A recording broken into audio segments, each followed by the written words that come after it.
가끔 그런 사람이 있어요. 처음 마주쳤을 때 이상하게 시선이 멈추게 되는 얼굴, 아름다움 때문도 매력 때문도 아니고 뭔가 말로 설명할 수 없는 깊이. 마치 그 사람의 눈빛, 표정, 침묵 속에 오래된 비밀이 숨어 있는 듯한 느낌. 혹시 당신도 그런 말을 들어본 적 있지 않나요? 묘한 인상이 있어요. 뭔가 설명은 안 되는데 특별해요. 어릴 때부터 사람들과 조금 어긋난 느낌, 어디에도 딱 맞지 않고 때론 내가 왜 그렇게 다르게 보이는지 스스로도 몰랐던 그 감각. 사람들은 그걸 그냥 개성이라 부르거나 아무 의미 없는 특징이라 넘기지만 저는 그렇게 생각하지 않아요. 그건 신이 손으로 직접 새긴 표시일지도 몰라요. 평범한 인생으로는 감당할 수 없는 사명을 가진 사람에게만 주어지는 작은 코드. 우연이 아니라 의도된 흔적.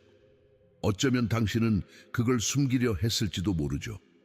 다른 사람처럼 보이기 위해 더 둥글게, 더 조용하게. 하지만 진실은 이렇게 속삭이고 있었어요. 당신은 감춰질 사람이 아니야. 당신은 기억되어야 할 사람이다. 이 영상에 끌린 이유도 어쩌면 그 때문일 거예요. 당신 안에는 이미 알고 있는 부분이 있었어요. 이제 그걸 꺼내어 볼 시간이 된 거죠. 그래요. 당신은 다르게 만들어졌어요. 그리고 그 다름은 사소한 것이 아니에요. 그건 시작이에요. 이제 그 얼굴에 새겨진 이야기로 들어가 볼까요? 이제부터는 우리가 그동안 보지 못했던 것들을 보기 시작할 거예요. 당신의 얼굴 그 익숙한 거울 속 표정 속에 사실은 아주 오래전부터 메시지가 숨어 있었던 거죠. 우리는 자주 자신을 있는 그대로 보지 못해요. 누군가의 기준, 사회의 잣대, 거울 속 왜곡된 이미지에 갇혀 진짜 자신이 아닌 조용히 지워져 가는 무언가로 살아가곤 하죠. 그런데도 지워지지 않는 것이 있어요. 어릴 적부터 느껴온 이유 없는 이질감. 말하지 않아도 느껴지던 내가 뭔가 다르다는 감각. 그건 단순한 착각이 아니었어요. 그건 영혼이 보내던 신호였어요. 그리고 그 신호는 얼굴이라는 고요한 지형 속에 아주 구체적인 흔적으로 새겨져 있었던 거죠. 누구는 그걸 결점이라 말하고 누구는 유전적 특징쯤으로 치부하지만 진실은 그보다 훨씬 깊습니다. 이건 디자인이에요. 혼란 속에서 태어난 것이 아니라 의도 속에서 새겨진 흔적. 당신의 존재가 단순한 우연이 아니라는 가장 조용하고도 강력한 증거. 지금부터 우리는 그 코드들을 하나하나 풀어나갈 거예요. 눈, 턱, 입가, 그리고 얼굴의 중심부까지 각각의 표식이 어떤 영적 의미를 담고 있는지, 왜 그것이 오직 선택된 사람들에게 반복되어 나타나는지 준비되셨나요? 다음 장에서 우리는 첫 번째 표시, 가장 깊은 곳까지 꿰뚫는 시선의 비밀을 마주하게 될 거예요. 눈이 말하는 이야기, 그 침묵 속의 언어를 함께 들어봅시다. 우리가 살아가며 가장 자주 마주하는 건 사실 거울이 아니라 타인의 시선이에요. 그리고 이상하게도 어떤 사람들의 눈은 설명할 수 없는 힘을 가지고 있어요. 빛나거나 강렬해서가 아니라 깊어서. 마치 그 눈 안에 오래된 이야기 한 권이 들어있는 것 같은 느낌. 한쪽 눈이 살짝 더 커 보이거나 시선이 조금 더 오래 머무는 듯한 사람들. 당신도 그런 시선을 가진 사람 중 하나일지도 몰라요. 이건 의학적 이상이 아니에요. 정확히 말하자면 영혼이 육체를 밀고 나오는 흔적에 가까워요. 육체가 감당하기 벅찬 통찰이 눈을 통해 새어나오는 거죠. 이건 보려는 의지가 아니라 보게 되는 운명이에요. 한쪽 눈이 더 열려있는 사람들, 그들에겐 공통점이 있어요. 꿈에서 이상한 장면을 자주 보거나 사람들의 거짓말을 직감적으로 알아차리거나 말은 안 했는데도 저 사람 지금 아프다는 걸 느껴요. 어릴 때부터 그 감각을 숨기려 했지만 어느 순간부터는 피할 수 없었다고 말하죠. 이 눈은 거짓을 통과해 본질을 봐요. 말보다 먼저 감정을 읽고 표정보다 먼저 영혼의 진동을 느껴요. 그리고 그 때문에 많은 이들이 고독을 배웁니다. 왜냐하면 너무 많이 보게 되면 말수가 줄어들게 되거든요. 세상이 준비되지 않은 것을 먼저 본 사람은 침묵이라는 자비를 선택하게 되죠. 이런 눈을 가진 사람은 거울을 피하기도 해요. 단순히 외모 때문이 아니에요. 그 눈이 말하고 있는 것을 아직 내 마음이 받아들일 준비가 안 되었기 때문이죠. 그 눈은 이렇게 속삭입니다. 너는 단지 보는 사람이 아니라 전하는 사람이다. 그리고 이 눈을 마주한 사람들은 그 앞에서 잠시 말을 잃어요. 뭐라고 설명할 수는 없지만 뭔가 느껴졌어요. 이건 두려움과 편안함이 동시에 느껴지는 에너지예요. 낯선데 익숙하고 불안한데 따뜻한. 그들은 무대를 원하지 않아요. 그저 진실을 따라 살고 싶을 뿐. 그 눈 속에는 말로는 다 담을 수 없는 어떤 풍경이 있어요. 말해보려다 울컥했던 순간들, 혼자만 봐버린 것 같은 죄책감. 하지만 이제는 알아야 해요. 그건 당신이 고장난 게 아니라 선택된 자이기 때문이에요. 그리고 이 눈은 당신 얼굴에 새겨진 첫 번째 인장입니다. 당신의 사명은 이미 시선 속에 녹아 있었던 거예요. 그 눈빛을 가진 사람들은 되게 말수가 적어요. 하지만 그 침묵조차 무게를 가집니다. 그리고 조용히 고개를 들었을 때 그 아래 입술과 목 사이 턱 한가운데 길게 파인 선. 아주 미세하지만 분명히 존재하는 그 선이 눈에 들어오죠.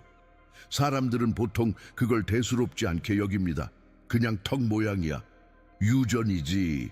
하지만 어떤 사람들의 그 선은 단순한 모양이 아닙니다. 그건 삶이 새긴 증거, 보이지 않는 리더십의 흔적입니다. 이마에 왕관이 없다 해도 이 턱의 선 하나가 누군가의 진짜 권위를 말해줍니다. 말하지 않아도 누가 방 안에서 중심인지 아는 것처럼. 이 선은 흔히 갈라진 턱이라 불리지만 영적인 관점에선 훨씬 더 깊은 뜻을 지닙니다.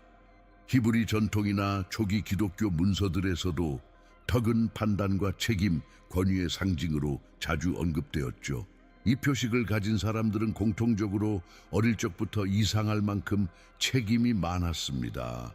형제 자매를 챙기거나 어른들 문제를 조용히 감당해야 했거나 자신의 아픔보다 타인의 아픔을 먼저 돌봤던 기억들. 그들은 권력을 추구하지 않았어요. 오히려 고독과 상처 속에서 리더로서의 길에 떠밀리듯 올랐죠. 그 선은 두 세계의 균형을 의미합니다. 한 발은 현실에, 다른 발은 영적 세계에. 그리고 그 사이를 걸어야 했던 사람들의 흔적, 이런 사람들의 말에는 이상한 울림이 있어요. 크게 외치지 않아도 말 한마디가 마음 깊은 곳에 도달해요. 당신이 그런 말을 해주니까 이상하게 위로가 됐어요. 이런 말을 자주 듣는다면 아마 당신도 그중 한 명일 겁니다. 그건 단순한 설득력이나 카리스마가 아니에요. 당신의 말에는 진동이 있어요. 말이 아니라 존재가 진실을 증명하는 사람, 그리고 그 진실이 조용히 당신의 얼굴에 새겨졌던 거죠. 그 선 하나가 말합니다. 너는 태어날 때부터 부름받았다. 아직 준비가 안 되었더라도 상관없어요. 사명은 늘 준비보다 먼저 오니까요. 그리고 당신이 그 선을 볼 때마다 잊지 마세요. 당신은 두 세계 사이에 서 있는 사람, 지상과 하늘의 접점을 걷는 사람입니다. 눈과 턱에서 시작된 이 여정은 이제 더 부드러운 곳으로 내려옵니다. 당신의 얼굴에서 가장 따뜻한 움직임, 바로 미소. 하지만 여기서 말하는 미소는 단순히 입꼬리를 올리는 제스처가 아니에요. 이건 영혼이 잠시 얼굴 밖으로 세우며 드는 순간, 그리고 그때 아주 작고 미묘한 표식이 나타납니다. 입가 한쪽에만 살짝 들어간 작은 홈. 보통은 웃을 때만 드러나고 아주 잠깐만 보이지만 그 자국엔 말로는 다 설명할 수 없는 에너지가 담겨 있어요. 우리는 그걸 흔히 보조개라고 부르죠. 귀엽다거나 매력 포인트라 여기기 쉽지만 영적인 세계에서 이 비대칭의 보조개는 위로의 인장으로 여겨집니다. 그 보조개를 가진 사람들은 이상하게 사람을 끌어당겨요. 소란스럽지 않은데도 주변에 늘 사람들이 모이고 낯선 이들이 고민을 털어놓고 상처 입은 사람들이 조용히 기대고 싶어 하죠. 그들은 무대에 서기보다 누군가의 눈물을 조용히 들어주는 자리에 더 익숙해요. 본인은 잘 모르지만 그 입가의 작은 홈은 이렇게 말하고 있는 거예요. 당신은 듣는 사람이다. 말보다 더 깊이 마음의 떨림을 알아채는 사람이다. 그 보조개는 시간이 흐를수록 더 또렷해지기도 해요. 특히 기쁠 때뿐 아니라 슬플 때조차 희미하게 남아있죠. 그건 감정의 반응이 아니라 소명의 흔적이에요. 기쁨 속에서도 슬픔 속에서도 당신이 누구인지 잊지 않게 해주는 상징. 이 표식을 가진 사람들은 어릴 적부터 말로 표현하지 못한 감정을 품고 살아왔을 가능성이 높아요. 자신의 마음을 뒤로 한 채 다른 이의 무게를 대신 짊어졌던 기억들, 그리고 지금도 여전히 그렇게 살고 있을지도 모릅니다. 말하지 않아도 사람들의 고통을 읽어내고 들리지 않는 외침을 감지하는 사람, 당신의 존재만으로도 누군가에겐 숨 쉴 공간이 되는 사람, 이건 재능이 아닙니다. 이건 선택입니다. 하늘이 당신을 통해 세상의 평온의 주파수를 보낸 거예요. 그 보조개는 작지만 그 안엔 강력한 힘이 담겨 있어요. 당신이 웃을 때마다 그 조용한 홈이 전하는 메시지를 잊지 마세요. 당신은 있는 그대로 이미 위로가 된다. 그리고 다음 장에서는 그 모든 위로와 통찰이 향하는 중심, 얼굴의 중심축, 가장 신비롭고도 오해받아온 표식에 대해 이야기해 볼 거예요. 입가의 미소가 위로를 전달했다면 이제 우리는 얼굴의 가장 중심에 도달했습니다. 당신이 매일 거울에서 보지만 아마도 가장 자주 오해해온 부분 바로 코입니다. 우리는 종종 코의 모양을 미적 기준으로만 판단해요. 곧은 코, 작은 코, 대칭적인 코. 하지만 선택된 자들의 얼굴에서 자주 발견되는 코는 그 기준에 부합하지 않을 때가 많습니다. 살짝 휘어 있거나 한쪽으로 기운 듯하거나 조금 더 뾰족하거나 굴곡이 있는 코, 이건 결점이 아닙니다. 이건 화살표예요. 보이지 않는 세계를 가리키는 영적 방향의 상징. 고대 문헌들, 특히 유대교와 초기 기독교의 전통 속에선 코는 단순한 신체 기관이 아니라 생명의 숨결이 드나드는 통로, 즉 신성과 인간을 잇는 다리로 여겨졌습니다. 루아흐, 루아, 하나님의 숨결이 바로 코를 통해 들어왔다는 기록도 있죠. 이 인장을 지닌 사람들은 공통적으로 느낌이 강합니다. 어떤 장소에 들어갔을 때 사람들의 말은 친절한데 분위기는 차갑고 불편했던 기억. 말은 안 했지만 저 사람은 뭔가 숨기고 있다는 직감. 그건 예민한 게 아니에요. 그건 탐지기예요. 코의 미세한 구조 안에 깃든 영적 레이더. 기도할 때 갑자기 코끝이 찡하거나 알 수 없는 향을 느끼거나 사람의 말보다 먼저 기운을 감지하는 경험. 그것은 오랜 시간 동안 훈련된 게 아니라 처음부터 내장되어 있던 능력입니다. 이 능력을 가진 사람들은 종종 외로워요. 이해받지 못하기 때문이죠. 너무 예민해. 너 혼자 오버하는 거야.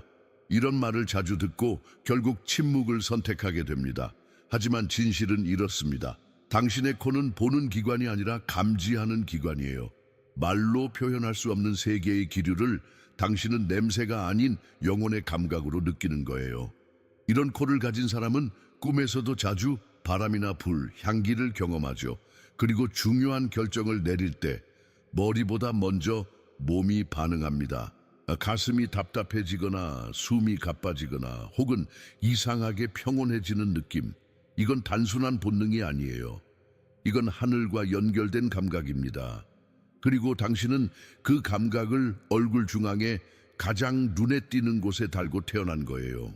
지금까지 소개한 눈, 턱, 입가에 이어 이 네 번째 인장은 당신의 얼굴이 더 이상 단순한 외모가 아니라는 걸 확실히 보여줍니다.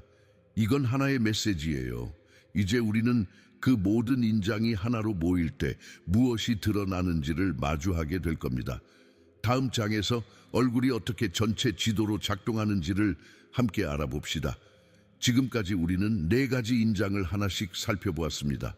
영혼이 깃든 눈, 리더의 선이 새겨진 턱, 위로의 에너지를 품은 미소, 그리고 보이지 않는 감각의 화살인 코. 이제 질문이 생기겠죠. 이 네 가지가 다 모이면 무슨 의미가 있을까? 그때부터 얼굴은 더 이상 모양이 아니에요. 그건 하나의 지도가 됩니다. 어디서 왔는지가 아니라 누구인지를 보여주는 지도. 이 인장들이 하나의 얼굴에 함께 나타날 때 그 사람은 말하지 않아도 어떤 에너지를 품고 있어요. 들어오는 순간 방의 공기가 바뀌는 사람, 이유 없이 시선이 가고 말은 없는데 마음이 울리는 사람, 그건 단순한 분위기가 아닙니다. 그건 하늘이 그 사람을 통해 메시지를 전달하고 있다는 증거예요. 그들은 세상에 적응하려 애쓰지만 사실 그 존재 자체가 이미 질문을 던지는 사람들입니다. 당신은 왜 여기 있나요? 무엇을 보았고 무엇을 감지했나요? 이런 사람들의 얼굴은 침묵 속에서도 진동합니다. 눈은 본 것을 기억하고 턱은 감당한 책임을 말하며 미소는 말없는 치유를 전하고 코는 아직 오지 않은 바람을 먼저 맞이하죠. 이 네 가지가 한데 모일 때 그 얼굴은 하나의 경전이 됩니다. 읽혀지기 위해 존재하는 이정표, 그리고 이제 마지막 장으로 향해 갑니다. 그 얼굴이 당신 자신의 것이라면 당신은 무엇을 느끼고 있나요? 지금 이 순간 혹시 거울을 다시 보고 싶은 마음이 들지 않나요? 어릴 때부터 거울 앞에서 느껴왔던 묘한 감정, 예쁘지도 못생기지도 않은데 뭔가 설명되지 않는 이질감. 이 얼굴은 내가 선택한 게 아닌 것 같아. 내 안에 있는 어떤 것이 겉모습에 다 담기지 않는 것 같아. 그 낯설음은 착각이 아니었어요. 그건 메시지였고 신호였고 그리고 표식이었어요. 우리는 너무 오랫동안 자신을 작게 만들며 살아왔어요. 조용히, 무난하게, 튀지 않게.